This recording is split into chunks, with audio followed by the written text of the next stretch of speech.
Hello friends, welcome to JSSC education. स्वागत है आपका जेएसएससी एजुकेशन पर। बिहार जीके सीरीज का यह तीसरा वीडियो है।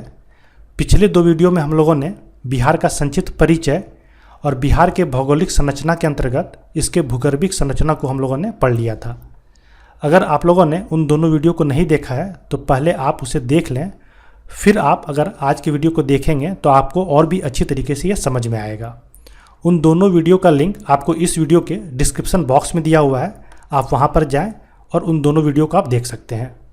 तो चलिए शुरू करते हैं आज बिहार के भौगोलिक संरचना का पार्ट 2। आज हम लोग इसमें इसके भौतिक स्वरूप को देखेंगे। भौगोलिक संरचना को हम लोग मुख्यतः दो भागों में देखते हैं। पहला है भूगर्भिक संरचना और दूसरा भौतिक स्वरूप। भूगर्भिक संरचना में हम लोग किसी क्षेत्र के चट्टानों का अध्ययन करते हैं कि उस क्षेत्र में किस तरह की चट्टानें पाई जाती है, वह चट्टानें किस काल में विकसित हुई थी, किस काल में उस चट्टानों की उत्पत्ति हुई थी। इन सभी चीज़ों का अध्ययन हम लोग भूगर्भिक संरचना के अंतर्गत करते हैं। और एक बार जब हम लोग किसी क्षेत्र विशेष में पाए जाने वाली चट्टानों का अध्ययन कर लेते हैं तो हम बेहतर तरीके से बता सकते हैं कि उस क्षेत्र का भौतिक स्वरूप कैसा बनेगा, उस क्षेत्र का भौतिक स्वरूप कैसा होगा। तो हम लोगों ने लास्ट पार्ट में भूगर्भिक संरचना को ऑलरेडी कवर कर लिया है। आज हम लोग बिहार के भौतिक स्वरूप के बारे में देखेंगे कि बिहार का भौतिक स्वरूप कैसा है, इसको हम लोग कितने भागों में विभाजित करते हैं। तो चलिए शुरू करते हैं। बिहार का भौतिक स्वरूप। बिहार राज्य को एक मैदानी भूभाग के रूप में जाना जाता है। ऐसा इसीलिए क्योंकि बिहार का जो अधिकतर क्षेत्र है वो मैदानी है। गंगा का मैदान का काफ़ी ज़्यादा मात्रा में जो है विस्तार बिहार में हुआ है। इसीलिए हम लोग गंगा के मैदान को बिहार में बिहार के मैदान के नाम से भी जानते हैं। इसीलिए हम कहते हैं कि जो बिहार का अधिकतर क्षेत्र है वो मैदानी है। बिहार के उत्तर पश्चिम में शिवालिक पर्वत श्रेणी है, मध्य में बिहार का विशाल मैदान है और दक्षिण में संकीर्ण पठारी क्षेत्र है। अगर चित्र में देखें तो आप ये देखिए कि उत्तर पश्चिम में यह जो क्षेत्र देख रहे हैं ये शिवालिक का पर्वत श्रेणी है। मध्य में आप ये वाला जो क्षेत्र देख रहे हैं ये पूरा का पूरा क्षेत्र ये विशाल मैदान है। और दक्षिण में जब ये क्षेत्र देख रहे हैं एक ये संकीर्ण पठारी क्षेत्र है। मीन्स सबसे उत्तर में उत्तर पश्चिम कह लें तो इसमें शिवालिक की पर्वत श्रेणी, बीच में मध्य में विशाल मैदान और दक्षिण में एक संकीर्ण पठारी क्षेत्र है। तो उच्चावच और भौतिक स्वरूप की दृष्टि से हम लोग बिहार को 3 भागों में विभाजित करते हैं। ठीक है, वो कौन कौन सा है? शिवालिक का पर्वतीय क्षेत्र, बिहार का मैदानी क्षेत्र और दक्षिण का संकीर्ण पठारी क्षेत्र। ठीक है, अगर हम लोग औसत ऊंचाई की बात करें तो आप पाएंगे कि जो शिवालिक का जो पर्वतीय क्षेत्र है, अगर हम लोग इसको एस से डिनोट करें तो इसका औसत ऊंचाई सबसे अधिक है। उसके बाद ये जो दक्षिण का पठार है, अगर इसको हम लोग पी से डिनोट करें तो उसके बाद इसकी औसत ऊंचाई मिलेगी और सबसे कम औसत ऊंचाई इस मैदानी भाग की मिलेगी। अगर इसको हम लोग एम से डिनोट करें तो सबसे कम ऊंचाई इस मैदानी भाग की है। तो इससे आप थोड़ा ध्यान में रखें, आगे आपको इस टॉपिक में मदद करेगा समझने में। अब हम लोग शिवालिक का पर्वतीय क्षेत्र है इसका अध्ययन करेंगे। बिहार के उत्तर पश्चिम भाग में शिवालिक का पर्वतीय क्षेत्र देखने को मिलता है। अगर आप उत्तर पश्चिम का भाग देखें तो ये पश्चिम चंपारण जिले में इसका क्षेत्र पड़ता है, शिवालिक का पर्वतीय क्षेत्र। औसत ऊंचाई इसकी 80 से लेकर 850 मीटर तक देखने को मिलती है। जो शिवालिक का पर्वतीय क्षेत्र है इसकी औसत ऊंचाई आपको 80 से 850 मीटर तक देखने को मिलेगी। जिस भी इंफॉर्मेशन को मैंने रेड कलर से मार्क किया है आप उसको ज़्यादा याद रखने की कोशिश करें, क्योंकि एग्ज़ाम की दृष्टि से वो इन्फॉर्मेशन आपके लिए ज़्यादा ज़रूरी है। और जो भी ब्लैक से है उसे आप देखें ज़रूर। अगर आपको याद रहता है तो बहुत ही अच्छा है, अगर नहीं भी रहे तो आपको एग्ज़ाम में ऐसा कोई डिफ़िकल्टी आने वाली नहीं है। इस शिवालिक पर्वतीय क्षेत्र जो है इसका विस्तार लगभग 932 वर्ग किलोमीटर में देखने को मिलता है। ठीक है, और स्थानीय उच्चावच के आधार पर हम इसे 3 उपभागों में विभाजित करते हैं। जिस तरह से हम लोगों ने बिहार के पूरे क्षेत्र को 3 भागों में विभाजित किया था, शिवालिक का पर्वतीय क्षेत्र, बिहार का विशाल मैदान जो बीच का भाग था और दक्षिण का जो एक संकीर्ण पठारी क्षेत्र था, इसी तरह से हम लोग शिवालिक के पर्वतीय क्षेत्र को भी पुनः 3 उपभागों में विभाजित करते हैं। वो कौन कौन सा है? तो पहला है सोमेश्वर श्रेणी, दूसरा है हरहा घाटी या दून घाटी और तीसरा है रामनगर दून की पहाड़ी। सबसे जो उत्तरी भाग है आपका वो है सोमेश्वर श्रेणी, ये सबसे उत्तरी भाग है। और जो सबसे दक्षिणी भाग है यह है रामनगर दून की पहाड़ी। और इन दोनों का जो बीच का क्षेत्र है इसे हम लोग हरहा घाटी या दून की घाटी कहते हैं। हम जानते हैं कि दो पर्वतीय क्षेत्र के बीच का जो एक निचला क्षेत्र होता है उसे हम लोग घाटी के नाम से जानते हैं या वैली कहते हैं। तो वही क्षेत्र ये है, हरहा नदी घाटी का क्षेत्र या इसे दून घाटी कहते हैं। अगर आप लोग घाटी को अगर देखना चाहें तो वह कुछ इस तरह का दिखता है। ये दोनों तरफ जो है पर्वतीय क्षेत्र जो है मिलेगा और बीच में आप देखेंगे तो ये जो है एक निचला क्षेत्र होता है जिसमें अधिकतर जगह पे आप घाटी में देखेंगे कोई ना कोई नदी इससे होकर प्रवाहित होती रहती है। और ये पूरा का जो पूरा क्षेत्र आप देख रहे हैं यहाँ से यहाँ तक निचला क्षेत्र, ये आपका घाटी का क्षेत्र या वैली कहते हैं। तो उसी तरह से हम यहाँ पर देखें तो ये दो जो पर्वत श्रेणी है, एक सोमेश्वर श्रेणी उत्तर में और जो दक्षिण में रामनगर दून की पहाड़ी है, इसके बीच का जो क्षेत्र है यह है हरहा घाटी या दून घाटी। ठीक है, अब लोग बारी बारी से जो है इन तीनों का अध्ययन करेंगे। पहले देखते हैं सोमेश्वर श्रेणी। यह बिहार का सबसे उत्तरी श्रेणी है और इसका विस्तार कहाँ से कहाँ तक है? पश्चिम में त्रिवेणी नहर से लेकर पूर्व में भिकना ठोरी दर्रे तक। यहाँ देखें तो सोमेश्वर श्रेणी सबसे उत्तरी भाग में पाया जाता है। मैंने कहा कि जो शिवालिक पर्वतीय श्रेणी है सबसे उत्तर में सोमेश्वर, सबसे दक्षिण में रामनगर दून की पहाड़ी और बीच में हरहा नदी घाटी या दून घाटी।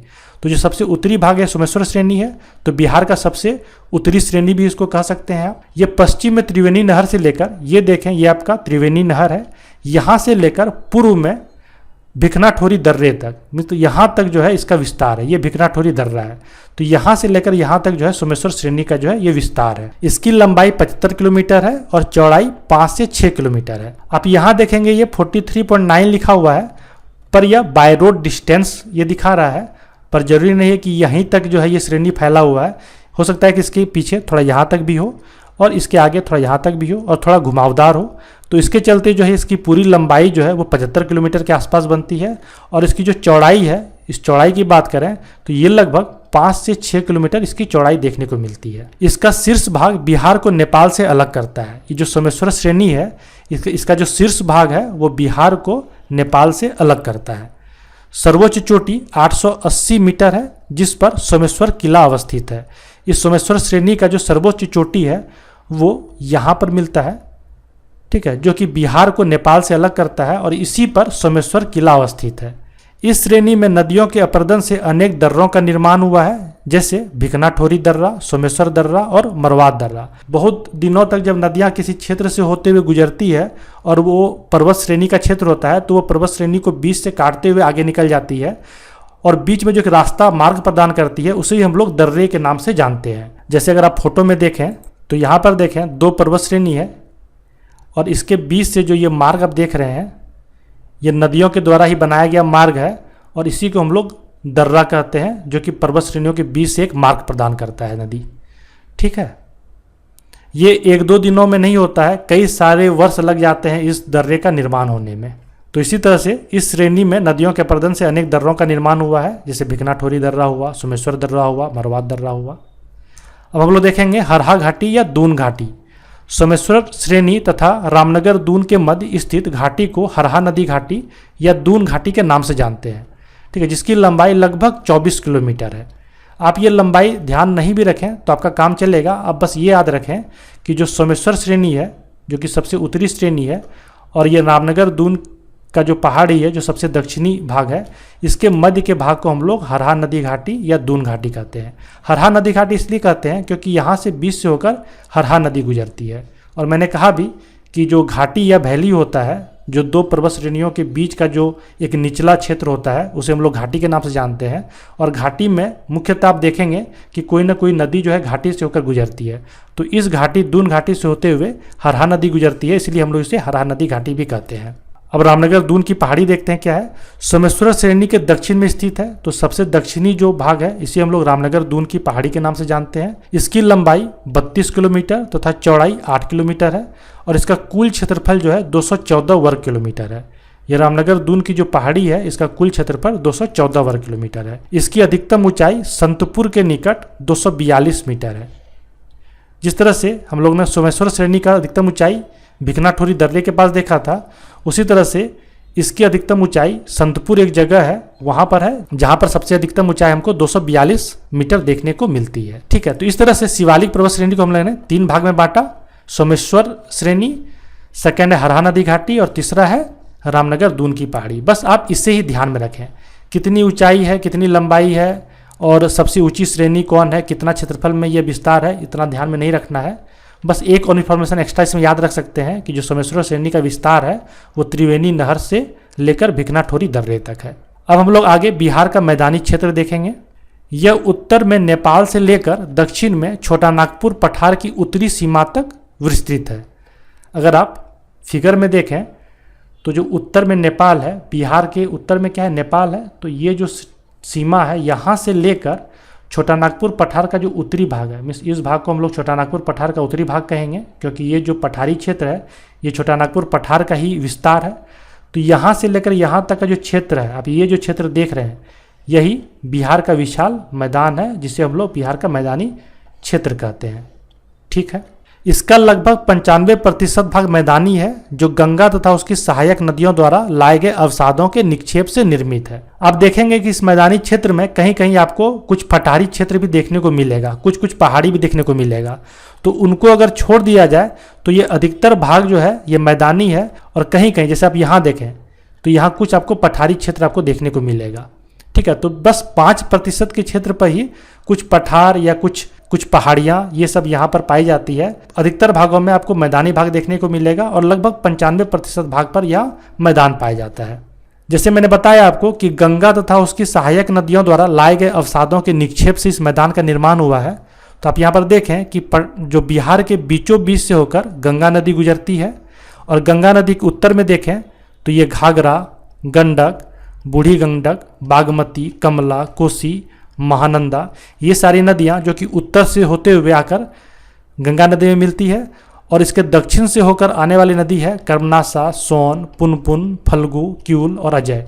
तो ये सभी जो इसकी सहायक नदियाँ हैं, इन सभी सहायक नदियों और गंगा नदियों के द्वारा जो अवसाद लाए गए और उसका निक्षेप यहाँ पर किया गया, उसी के चलते ये बिहार का जो है मैदान है, इसका निर्माण हुआ है। मैंने बताया भी आपको पहले कि जो गंगा का मैदान है उसे ही हम लोग बिहार में बिहार का मैदान कहते हैं। तो जितनी भी नदियां हैं इसकी सहायक नदियां और गंगा नदी, इसके द्वारा जो अवसाद साथ में लाए गए, अवसाद मतलब होता है उसके द्वारा जो कंकड़, पत्थर, मट्टी, रेत, बालू, इन सभी चीज़ों का जो यहाँ पर का जो निक्षेपण हुआ, उन्हीं निक्षेपण के कारण जो है इस मैदानी भाग का जो है निर्माण हुआ है। ठीक है, इस नदी को हम लोग विस्तार से नदी वाले चैप्टर में पढ़ेंगे। बस आप ये ध्यान में रखें कि जो गंगा नदी बिहार के बीचों बीच से होकर गुजरती है और इस पूरे मैदानी क्षेत्र को यह 2 भागों में विभाजित करती है। इसका क्षेत्रफल अगर देखें तो पूरा मैदान का जो क्षेत्रफल है मैदानी क्षेत्र बिहार का, वो लगभग 90,650 वर्ग किलोमीटर है, और समुद्र तल से इसकी औसत ऊंचाई लगभग 60 से 120 मीटर तक है। ये पूरा मैदानी क्षेत्र जो है, इसका पूरा का पूरा क्षेत्रफल जो है 90,650, और औसत ऊंचाई इसका समुद्र तल से कितना है, 60 से लेकर 120 मीटर तक है। इस मैदान का ढाल सर्वत्र एक समान एवं धीमा है, जो 6 सेंटीमीटर प्रति किलोमीटर है। जो इसकी ढाल है वो क्या है, लगभग समान है, क्योंकि मैदानी भाग है, मैदानी इलाका है, तो उसका ढाल वैसे भी जो है बहुत ही समतल होता है, ज़्यादा ढाल नहीं होता है। और इसका ढाल जो है वो कितना है, 6 सेंटीमीटर प्रति किलोमीटर। मीन्स 1 किलोमीटर के बाद आपको 6 सेंटीमीटर का ढाल यहाँ पर देखने को मिलेगा। तो आप कह सकते हैं कि पूरा जो मैदानी क्षेत्र है बिहार का, उसका ढाल सर्वत्र एक समान है, और क्या है कि बहुत ही कम है, स्लो है। और ढाल किधर से किधर है, तो पश्चिम से लेकर पूर्व की तरफ जो है इसका ढाल है। इसीलिए जो गंगा नदी यहाँ से प्रवेश करती है और होते हुए यहाँ से बाहर निकलती है। ठीक है, इसे हम लोग आगे और विस्तार से देखेंगे। बिहार के मैदानी क्षेत्र को हम लोग 2 भागों में विभाजित करते हैं, उत्तर बिहार का मैदान और दक्षिण बिहार का मैदान। आप ये देखें, जो गंगा नदी है इसके उत्तर का जो भाग है, ये वाला भाग जो है, इसे हम लोग उत्तर बिहार का मैदान कहते हैं, और ये जो भाग है इसे हम लोग दक्षिण बिहार का मैदान कहते हैं। तो इस तरह से बिहार के मैदानी क्षेत्र को हम लोग 2 भागों में विभाजित करते हैं। हम देखें तो जो गंगा नदी है वो यहाँ से प्रवेश करती है, और यहाँ से इस पूरा पटना का बॉर्डर बनाते हुए इस तरह से जाती है, और भागलपुर के उत्तर से होते हुए ये बाहर निकल जाती है और जाके हुगली नदी में पश्चिम बंगाल में मिल जाती है। ठीक है, तो गंगा नदी का जो उत्तर का जो जितना भी एरिया होगा वह इसका उत्तर बिहार के मैदान में आएगा, और जो दक्षिण का जो एरिया है, जो दक्षिण का जो जिला है, वो दक्षिण बिहार के मैदान में आएगा। ठीक है, अब हम लोग उत्तर बिहार के मैदान और दक्षिण बिहार के मैदान इन दोनों को पढ़ेंगे। तो अभी तक जो हमने पढ़ा कि जो बिहार का पूरा क्षेत्र है इसको हम लोग 3 भागों में बांटे, शिवालिक का क्षेत्र, बिहार का विशाल मैदान और दक्षिण का संकीर्ण पठार। शिवालिक के क्षेत्र को हम लोगों ने 3 भागों में बांटकर देखा, सोमेश्वर श्रेणी, हरा नदी की घाटी और रामनगर दून की पहाड़ी, उससे हम लोगों ने पूरा कवर किया। अब हम लोग बिहार के मैदान के क्षेत्र को देख रहे हैं, जिसमें कि हम लोगों ने देखा कि उत्तर बिहार का मैदान और दक्षिण बिहार का मैदान, इन दोनों भागों में ये गंगा नदी बिहार के मैदान के क्षेत्र को विभाजित करती है। अब हम लोग उत्तर बिहार के मैदान के बारे में पढ़ेंगे, मीन्स इस एरिया के बारे में हम लोग अब पढ़ेंगे। उत्तर बिहार का मैदान जो गंगा नदी का उत्तर का भाग है, इसे हम लोग उत्तर बिहार का मैदान के नाम से जानते हैं और इसका क्षेत्रफल लगभग 56,980 वर्ग किलोमीटर है। हम लोगों ने देखा था कि जो बिहार का पूरा मैदान था उसका क्षेत्रफल लगभग 90,000 वर्ग किलोमीटर था और उत्तर बिहार का जो मैदान है इसका क्षेत्रफल लगभग 56,980 वर्ग किलोमीटर है। तो इस तरह से हम लोग कह सकते हैं कि जो उत्तर बिहार का मैदान का क्षेत्र है वो दक्षिण बिहार के मैदान के क्षेत्र से बड़ा है, means north is greater than south. इसे आप थोड़ा ध्यान में रखेंगे कि उत्तर बिहार का मैदान जो है वो क्षेत्रफल की दृष्टि से दक्षिण बिहार के मैदान से ज़्यादा बड़ा है। यह हिमालय की तराई क्षेत्र से प्रारंभ होकर दक्षिण में गंगा नदी तक विस्तृत है। हिमालय का जो तराई क्षेत्र है, तराई क्षेत्र किसे कहते हैं? हिमालय को आप लोग मुख्यतः 4 भागों में विभाजित करते हैं, हिमालय की श्रेणी को, trans Himalaya, great Himalaya, middle Himalaya और लोअर हिमालय। तो लोअर हिमालय के बाद जो शिवालिक श्रेणी है, जिसे हम लोग शिवालिक श्रेणी कहते हैं, उसके दक्षिण के भाग को, इस वाले भाग को हम लोग तराई क्षेत्र कहते हैं, हिमालय का तराई क्षेत्र। तो यही हिमालय के तराई क्षेत्र से होते हुए दक्षिण में गंगा नदी तक विस्तृत है, मीन्स गंगा नदी तक ये पूरा उत्तर बिहार का मैदान जो है विस्तृत है, यहाँ तक इसका फैलाव है। ठीक है, तराई क्षेत्र से लेकर गंगा नदी तक।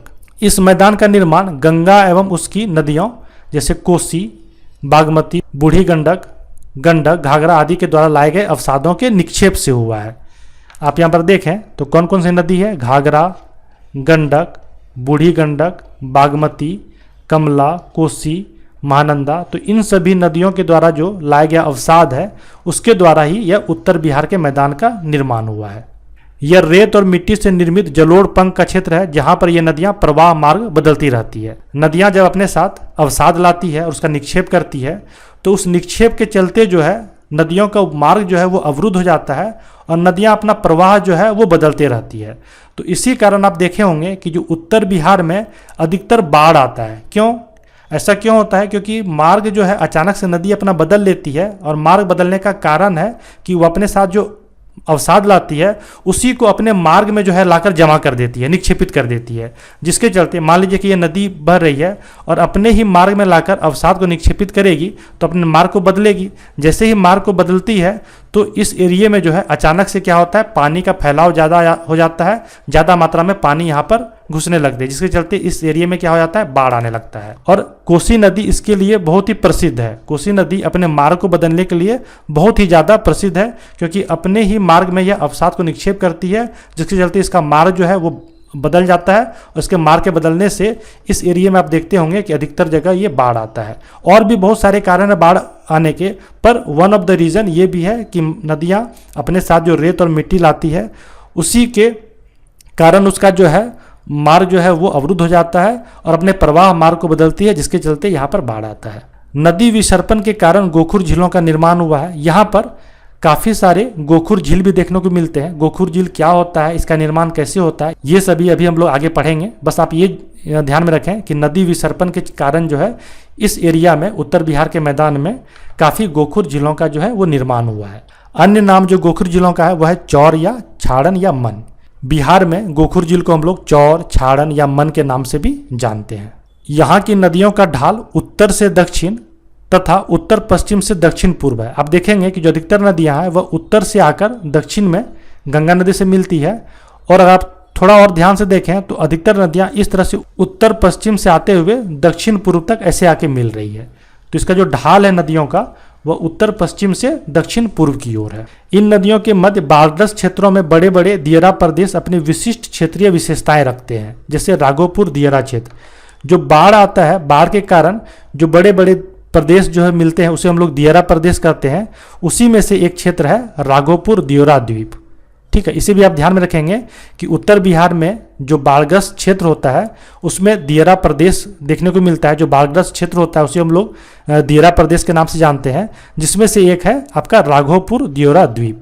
इस मैदान को नदियों ने विभिन्न दोआब क्षेत्रों में विभाजित किया है, जैसे महानंदा कोसी दोआब, कोसी गंडक दोआब तथा गंडक घाघरा दोआब। दो नदियों के क्षेत्र को ही हम लोग दोआब कहते हैं, जैसे कि यहाँ महानंदा नदी है और ये कोसी है, इसके बीच के क्षेत्र को हम लोग दोआब कहते हैं। तो इस तरह से यहाँ की नदियों ने यहाँ के पूरे क्षेत्र को कई दोआब में विभाजित किया है, जैसे महानंदा कोसी हो गया, कोसी और गंडक हो गया, इसके बीच के क्षेत्र को हम लोग कोसी गंडक दोआब कहेंगे। गंडक और घाघरा दोआब हो गया, ये वाला गंडक घाघरा दोआब हो गया। तो इस तरह से यहाँ की नदियों ने यहाँ को कई दोआब क्षेत्र में विभाजित किया है। दोआब का सिंपल सा अर्थ होता है, दो का अर्थ होता है दो और आब का अर्थ होता है नदी, मीन्स दो नदियों का बीच क्षेत्र को हम लोग दोआब कहते हैं। अब हम लोग उत्तर बिहार के मैदान में आगे यह देखेंगे कि यह किस किस जिले में इसका विस्तार है। तो उत्तर बिहार के मैदान का विस्तार भागलपुर, अगर आप देखें यहाँ पर तो यह भागलपुर, सहरसा, पूर्णिया, सारण, गोपालगंज, मधुबनी, दरभंगा, सिवान, पूर्वी चंपारण, पश्चिमी चंपारण, इन सभी जिलों में, मुजफ्फरपुर, इन सभी जिलों में आपका जो है ये उत्तर बिहार के मैदान का विस्तार है। भागलपुर का पूरा जो जिला है ये उत्तर बिहार के मैदान में नहीं आता है, इसका कुछ भाग जो उत्तरी भाग है ये आपका उत्तर बिहार के मैदान में इसका भाग आता है। इन जिलों का नाम आपको पूरी तरीके से याद नहीं रखना है, आप बस इसके मानचित्र को देखते जाएंगे, बिहार के मैप को जितनी बार देखेंगे आपको जिलों का नाम जो है अपने आप याद हो जाएगा। और इस पूरे सीरीज को आप वैसे भी अगर आप फॉलो करते जाएंगे तो ये पूरा का पूरा नाम मैं आपको पूरा याद करा दूंगा। तो इसलिए आप इसका टेंशन ना लें कि इसका नाम कैसे याद रखेगा, ये रहेगा, ये धीरे धीरे आपको याद होता चला जाएगा। क्षेत्रीय भिन्नता के आधार पर इस मैदान को 4 भागों में विभाजित किया जाता है। जो उत्तर बिहार का मैदान है इसको हम लोग पुनः जो है 4 भागों में विभाजित करते हैं। कौन कौन सा भाग है? भाबर या उपतराई क्षेत्र, बांगर भूमि, खादर भूमि, चौर या मन। तो इस 4 भागों में हम लोग उत्तर बिहार के मैदान को विभाजित करते हैं। अब हम लोग बारी बारी से इसको देखते हैं कि भाबर या उपतराई क्षेत्र क्या है। यह शिवालिक पर्वत श्रेणी के दक्षिण में एक संकीर्ण चौड़ी पट्टी के रूप में पश्चिम से पूर्व तक विस्तृत है। अभी आपको मैंने कुछ देर पहले दिखाया था कि जो शिवालिक हिल्स है इसका जो दक्षिण का जो भाग होता है यही तराई क्षेत्र है, इसे हम लोग भाबर या उपतराई क्षेत्र के नाम से जानते हैं। ये कहाँ से कहाँ तक विस्तृत है? पश्चिम से लेकर पूर्व तक किशनगंज जिले तक इसका विस्तार है। इसे उपतराई क्षेत्र के नाम से संबोधित किया जाता है, जो कि एक दलदली क्षेत्र है। ये पूरा का पूरा जो है एक दलदली क्षेत्र होता है, ठीक है, क्योंकि यहाँ पर पानी का जमाव हमेशा बना रहता है, इसलिए यह दलदली क्षेत्र जो है यहाँ पर आपको देखने को मिलेगा। पूर्वी क्षेत्र में वर्षा की अधिकता के कारण इसका विस्तार पश्चिम की अपेक्षा पूर्व में अधिक हुआ है। आप देखेंगे तो इस तराई का जो क्षेत्र है आपको पूर्व में ज़्यादा दिखाई देगा। ऐसा इसलिए क्योंकि पूर्व में जो वर्षा अधिक देखने को मिलता है। जो किशनगंज वाला एरिया है इस एरिया में जो वर्षा अधिक होती है, इसीलिए आपको ये तराई का जो क्षेत्र है आपको इस एरिया में ज़्यादा देखने को मिलेगा। मीन्स पूर्वी क्षेत्र में तराई क्षेत्र का अधिक विस्तार हुआ है पश्चिमी क्षेत्र की अपेक्षा। इसका विस्तार उत्तर बिहार के 7 जिलों, कौन कौन सा जिला है? किशनगंज सबसे पूर्व में, फिर अररिया, सुपौल, मधुबनी, सीतामढ़ी, पूर्वी चंपारण और पश्चिमी चंपारण, इन 7 जिलों में जो है इस तराई क्षेत्र का जो है विस्तार है। तो आप इसे ध्यान में रखेंगे कौन कौन सा है। एक बार दोबारा देखते हैं, किशनगंज, अररिया, सुपौल, मधुबनी, सीतामढ़ी, पूर्वी चंपारण और पश्चिमी चंपारण। और यही 7 जिले ऐसे हैं जो कि नेपाल से आपके सीमा लगाते हैं। तो वैसे भी आपको ध्यान में रहेगा कि नेपाल से जो 7 जिले सीमा लगाते हैं वो ये 7 जिले हैं, और इसी 7 जिलों में जो है इस भाबर या उपतराई क्षेत्र का विस्तार है। बांगर देखते हैं किसे कहते हैं। तो बांगर एक बाढ़ का मैदान है, किंतु इसका निक्षेप खादर की भांति प्रतिवर्ष नहीं होता है। जो खादर होता है इसका निक्षेप प्रतिवर्ष होता है। ये आगे हम लोग देखेंगे इसको कि खादर क्या है। तो खादर की भांति जो बांगर है इसका निक्षेप प्रतिवर्ष नहीं होता है, और यह भी एक बाढ़ का मैदान है, और इसका विस्तार उत्तर पश्चिम बिहार के मैदानी भागों में पाया जाता है। अगर आप देखेंगे तो जो उत्तर पश्चिम का जो बिहार है इसके मैदानी भागों में इसका जो है विस्तार पाया जाता है। तो ये उत्तर बिहार है, ये गंगा नदी बीचों बीच है, ये उत्तर बिहार, और उत्तर बिहार के उत्तर पश्चिम भाग में मीन्स इस भाग में जो है आपको ये बांगर देखने को मिलेगा। मीन्स इस चंपारण हो गया, सिवान हो गया, आपका गोपालगंज हो गया, मुजफ्फरपुर, सारण, तो इन सभी जगहों पर आपको यह बांगर जो है भूमि देखने को मिलेगा। यह पुरानी जलोढ़ से निर्मित उच्च भूमि का क्षेत्र है। जो खादर होता है ये नई जलोढ़ मिट्टी होती है। नई जलोढ़ मिट्टी मतलब कि नदियाँ इस क्षेत्र में हर वर्ष आती है और अपने साथ नए मिट्टियाँ लाती है। पर इस क्षेत्र में हर वर्ष जो है बाढ़ नहीं आता है या नदियाँ जो है अपने साथ नई मिट्टी नहीं लाती है, तो इसके चलते यहाँ पर पुरानी जलोढ़ मिट्टी पाई जाती है जिसे हम लोग बांगर कहते हैं। और इसका विस्तार जो है बिहार के उत्तर पश्चिम क्षेत्र में आपको ज़्यादा देखने को मिलता है। कैल्शियम कार्बोनेट की उपस्थिति के कारण इस मृदा में कंकड़ों की अधिकता पाई जाती है।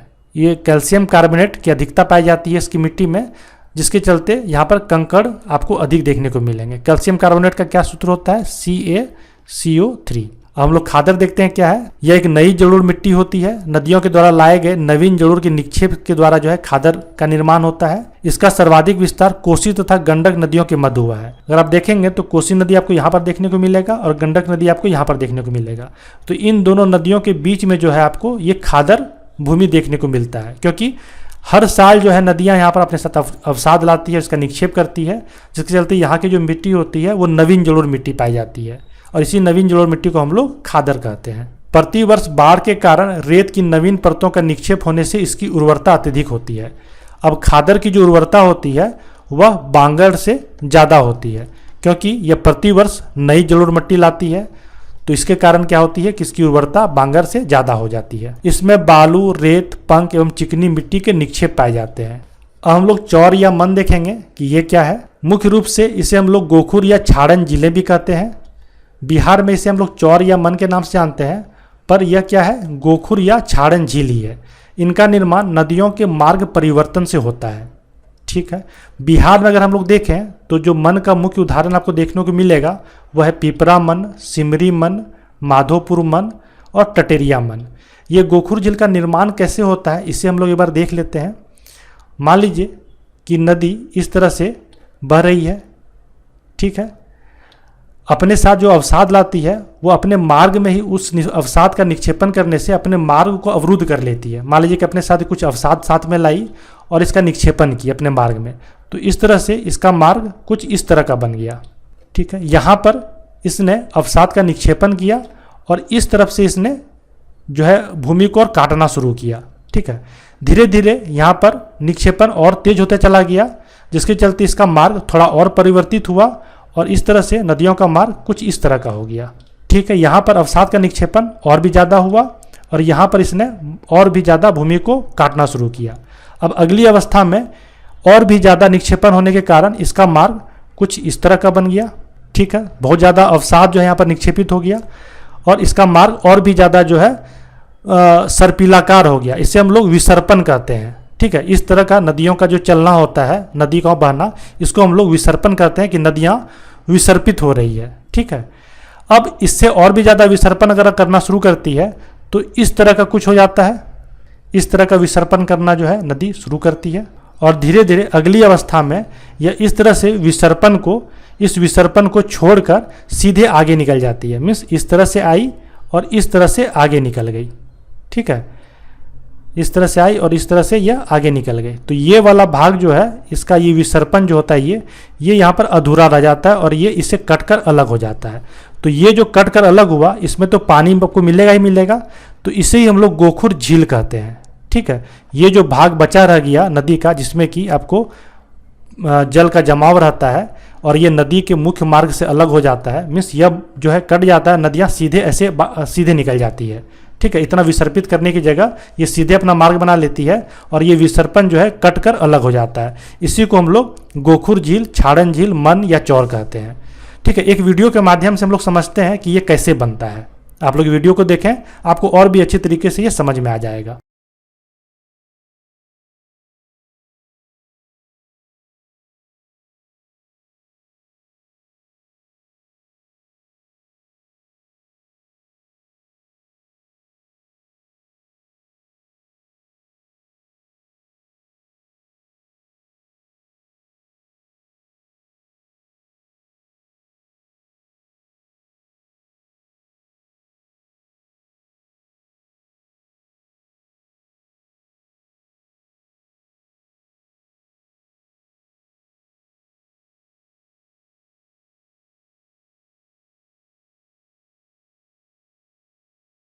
तो आप लोगों ने देखा कि किस तरह से नदियाँ गोखुर झील का निर्माण करती है। ठीक है, उम्मीद करता हूँ कि आपको ये गोखुर झील समझ में आया होगा कि इसका निर्माण कैसे होता है।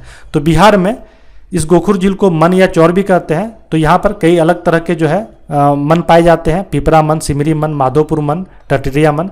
इसे आप ध्यान में रखें, एग्जाम में वैसे पूछा तो नहीं जाएगा, पर इसका आप एक काम और कर सकते हैं कि ये पिपरा मन, सिमरी मन, माधोपुर मन, टटरिया मन किस जिले में है, इसे आप लोग थोड़ा देख लें गूगल करके और अपने कॉपी में नोट कर लें। कभी कभी ये इस तरह के क्वेश्चन बिहार में पूछ लिए जाते हैं कि पिपरा मन किस जिले में स्थित है, तो आपको थोड़ा ध्यान रहेगा तो आप वहाँ पर उसका आंसर आराम से टिक कर सकते हैं। उम्मीद तो कम है, पर हो सकता है पूछ लिया जाए, तो आप उससे गूगल करके जो है इसका आंसर देख लें कि क्या है। और आप कमेंट बॉक्स में भी हमें बताएं कि पिपरा मन कहाँ स्थित है, सिमरी मन कहाँ है, माधोपुर मन कहाँ है और टटरिया मन कहाँ है। ये गहरे एवं मीठे जल के मुख्य स्रोत होते हैं। इनका उपयोग मत्स्य पालन, सिंचाई, पक्षी विहार, पर्यटन तथा मखाना उत्पादन आदि के लिए किया जाता है। ठीक है, ये गहरे एवं मीठे जल होते हैं क्योंकि समुद्र से तो कोई इसका नाता नहीं है, नदियों का ही कटा हुआ भाग है, इसलिए इसका जल जो होता है वो काफ़ी मीठा होता है, ये काफ़ी गहरा भी होता है। ठीक है, और इसका उपयोग किस लिए किया जाता है? मत्स्य पालन के लिए, मछली पालन में, सिंचाई के लिए किया जाता है, पक्षी विहार में किया जाता है, पर्यटन में किया जाता है और सबसे ज़्यादा मखाना उत्पादन में भी इसका उपयोग किया जाता है। ठीक है, बिहार के उत्तर पूर्व के निम्न भूमि क्षेत्रों में भारत का लगभग 90% मखाना उत्पादन किया जाता है।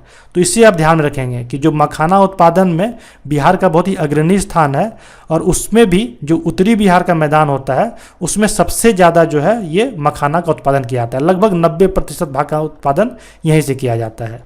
अगर आप लोगों को इस पूरे वीडियो सीरीज का पीडीएफ चाहिए तो आप जेएसएससी एजुकेशन ऐप को डाउनलोड कर लीजिए और वहाँ पर पीडीएफ नोट्स के सेक्शन में जाएंगे तो आपको इस पूरे लेक्चर का जो है सीरीज वाइज जो है आपको वहाँ पर पीडीएफ मिल जाएगा। ठीक है, इसका जो लिंक है जेएसएससी एजुकेशन ऐप का इस वीडियो के डिस्क्रिप्शन बॉक्स में दिया हुआ है, वहाँ से आप जा सकते हैं, या फिर आप प्ले स्टोर पर सर्च करेंगे जेएसएससी एजुकेशन तो वहाँ से भी आप डायरेक्ट उसको डाउनलोड कर सकते हैं। अब हम लोग दक्षिण बिहार के मैदान को देखेंगे। अभी तक हम लोगों ने बिहार के मैदान के क्षेत्र को दो भागों में विभाजित किया था, उत्तर बिहार का मैदान और दक्षिण बिहार का मैदान। उत्तर बिहार के मैदान को 4 भागों में विभाजित किया था हम लोगों ने, तराई क्षेत्र, बांगर, खादर और चौर तथा मन। इन चारों को हम लोगों ने पढ़ा। अब हम लोग दक्षिण बिहार के मैदान को देखेंगे।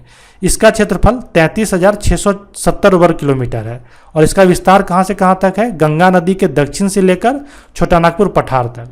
गंगा नदी के उत्तर में तो उत्तर बिहार का मैदान था, इसके दक्षिण में लेकर ये जो छोटा नागपुर पठार का उत्तर का जो क्षेत्र है यहाँ तक इसका विस्तार आपको देखने को मिलता है। और इसका जो क्षेत्रफल है ये साउथ का नॉर्थ से क्या है? कम है। नॉर्थ का एरिया साउथ के एरिया से ज़्यादा है। मीन्स उत्तर बिहार का मैदान का क्षेत्रफल दक्षिण बिहार के मैदान के क्षेत्रफल से आपको ज़्यादा देखने को मिलेगा।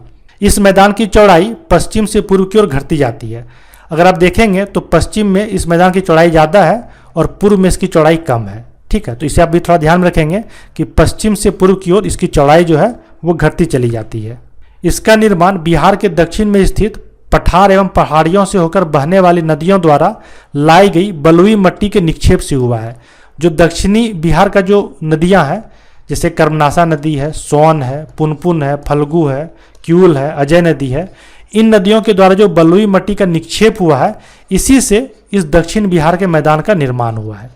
ठीक है, दक्षिण बिहार का मैदान मुख्यतः समतल है, किंतु कुछ कुछ जगह जैसे गया, राजगीर, खड़गपुर, गिरिक और बराबर की पहाड़ियाँ इसकी एकरूपता को भंग करती है। मीन्स दक्षिण बिहार में मैंने आपको बताया था पहले भी कि जो दक्षिण बिहार का मैदान है दक्षिणी भाग में, मैदानी भाग में आपको कुछ कुछ जगह आपको कुछ कुछ पठार या पहाड़ी क्षेत्र भी देखने को मिलता है। तो इसी के चलते जो है ये पूरा मैदान का जो एकरूपता है इसको ये डिस्टर्ब करता है। आप देखेंगे तो ये वाला जो देख रहे हैं आप जगह ये मैदानी क्षेत्र में ही आता है। तो ये आप कुछ पठारी क्षेत्र है जो दक्षिण बिहार के मैदान में देखने को मिलता है। दक्षिण बिहार की नदियों के निक्षेप से प्राकृतिक तटबंध का निर्माण हुआ है। इस प्राकृतिक तटबंध के दक्षिण में जलमग्न निम्न भूमियाँ पाई जाती है जिसे टाल कहते हैं। ठीक है, इस टाल का निर्माण कैसे होता है वो देखते हैं आगे हम लोग। पठारों एवं पहाड़ियों की ओर से आने वाली नदियाँ गंगा नदी में सीधे न मिलकर इसके समानांतर प्रवाहित होती है। जितनी भी नदियाँ हैं यहाँ पर चाहे वो क्यूल हो, फल्गु हो, ये सभी डायरेक्ट गंगा नदी में जाके नहीं मिलती है, इसके समानांतर ऐसे बहती है।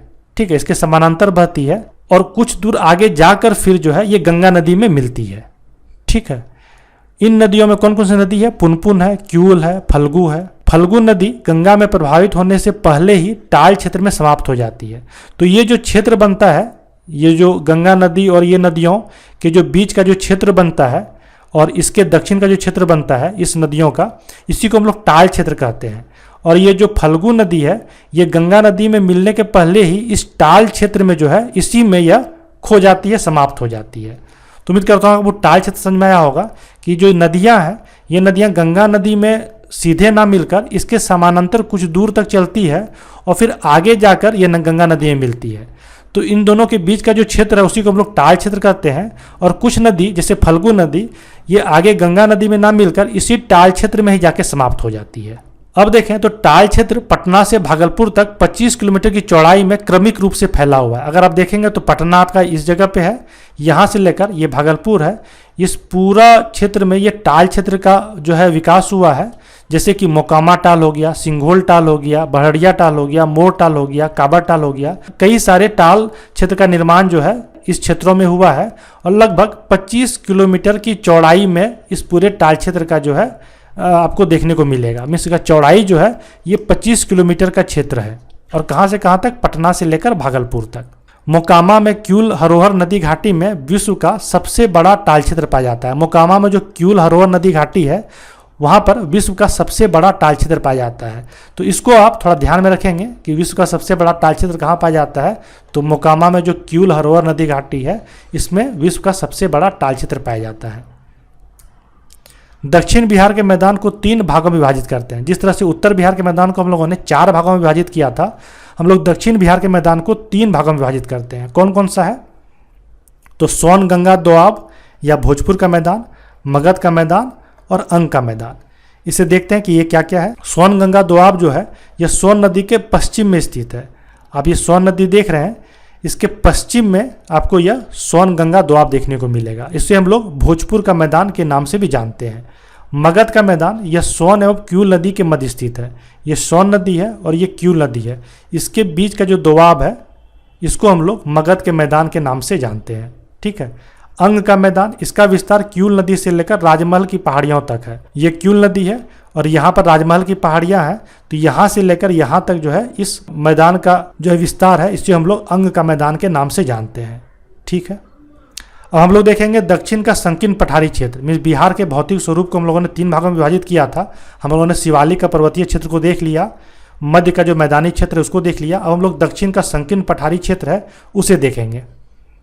इस पठारी प्रदेश का विस्तार पश्चिम में कैमूर से लेकर पूर्व में मुंगेर एवं बांका जिले तक है। अगर आप देखेंगे तो पश्चिम में ये कैमूर का जिला यहाँ पर है, ठीक है, और पूर्व में यहाँ पर आपको मुंगेर और बांका देखने को मिलेगा। तो यहाँ से लेकर यहाँ तक ये पठारी क्षेत्र का जो है ये विस्तार है। ठीक है। दक्षिण का संकीर्ण पठारी जो क्षेत्र है ये आपका कैमूर है, ये आपका मुंगेर और बांका है।